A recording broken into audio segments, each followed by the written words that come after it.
Hi there, Cassie here, and today we're going to be going over Annika and Giraffe.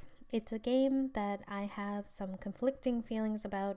There's a number of things I do like, there's a number of things I don't like, and there's some things that have just left me puzzled. So we're going to go over all of those today.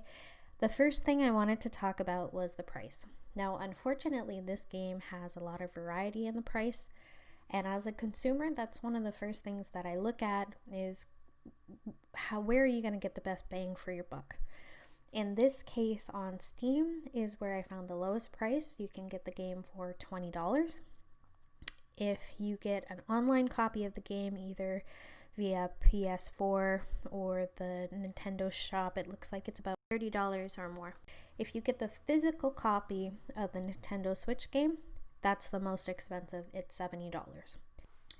Now, all that being said, I don't think that this game has a value of $70 considering the amount of gameplay that you get. If you were playing this game at a more relaxed pace, it's about 10 hours. If you're speeding through it, about 5. And if you're really taking your time exploring absolutely everything there is to see, you might put in 20, but that's pretty much the max that you'll end up playing this game. Another thing to consider is the replay value. I wouldn't say that this game has a whole lot of replay value because the game is pretty straightforward. The story is sequential, so you have to do certain things like, for example, get keys to unlock areas in order to progress the story. Otherwise, you will be limited in the areas that you can go to. So to the certain extent, there's not a whole lot that you can go back and do a second time. The only thing I can think of is they have masterpieces. So masterpieces are basically pictures of cats. So they have like digital pictures of cats. They have drawn pictures of cats. Some of them are weird, some of them are funny, but at the end of the day, they're still just pictures of cats. And as far as I could tell, the reward didn't seem that enticing, not to me personally, but for a completionist, there is that aspect to the game. Moving on to the gameplay itself. So there were some things that I thought they did well. I think Annika was very well animated, a nice looking character, very simple design, but classic. Something that I didn't like is that there were quite a number of glitchy interactions when it came to the NPCs, particularly when they would walk. Annika would have very normal fluid movements, but almost everyone else in the game would walk like they were sliding across glass. It was a little perturbing, to say the least. It's not a huge aspect of the game, but it certainly is something that I felt that they could improve on. So just a note to the developers in the future. Whatever they did right on Annika, they pretty much should figure out how to do on the other ones. Most of the gameplay was in the dungeons, which you would do primarily solo. There were a couple of situations where you would have another NPC involved, but for the most part you were on your own. Something that I found was kind of different with this game is that for the most part you weren't really fighting anything, you were just dodging attacks. So something that I found was different with this game was that they basically had you dodge around creatures. So mostly they were ghosts. If you went in their area, they would go ahead and attack you. If you got around them, then they wouldn't necessarily. It was a bit of an odd mechanic I found because I'm used to more hack and slash environments, but I think it would kind of lend itself to possibly a child playing. It was very, very passive.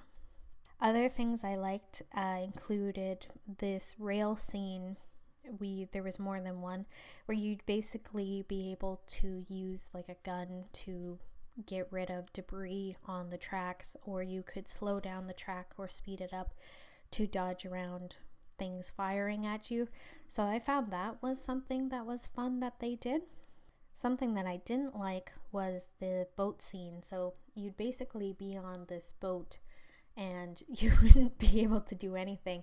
Particularly the ocean dungeon had so many boat rides. By the time there was a 5th boat ride, I was getting pretty fed up with it.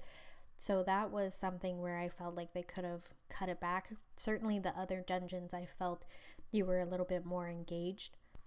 But at the end of every dungeon was a boss battle, which I always found quite fun.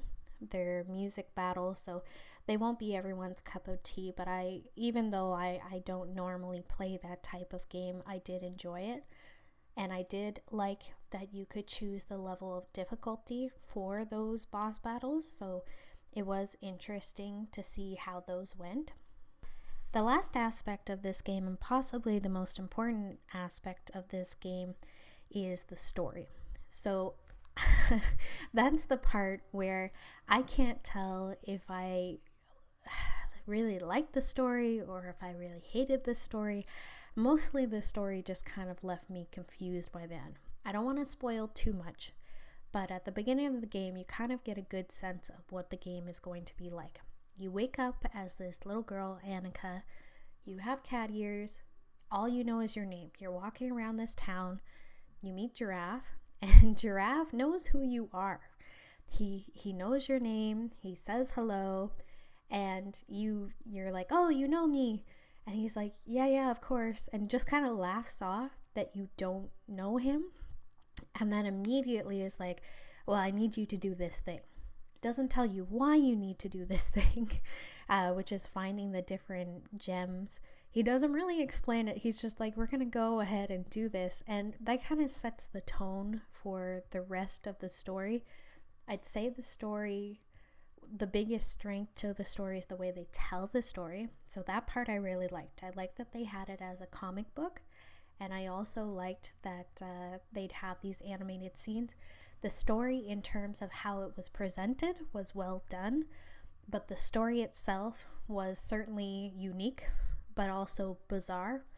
And I'm actually going to have a separate review for people that don't mind having spoilers. I'm going to have a review on just the story itself. So all in all, when I look back at the game, there certainly are aspects where I see that they could do better, and there's certainly aspects that I saw that they did well. With everything in mind, I would probably give this story about a 6.5 because it's enjoyable to play, but there's certainly some downsides to it. If you want to know more about the story aspect, which is the most conflicting part, keep an eye out for my second review. And for now, I hope you have a good day. Toodles!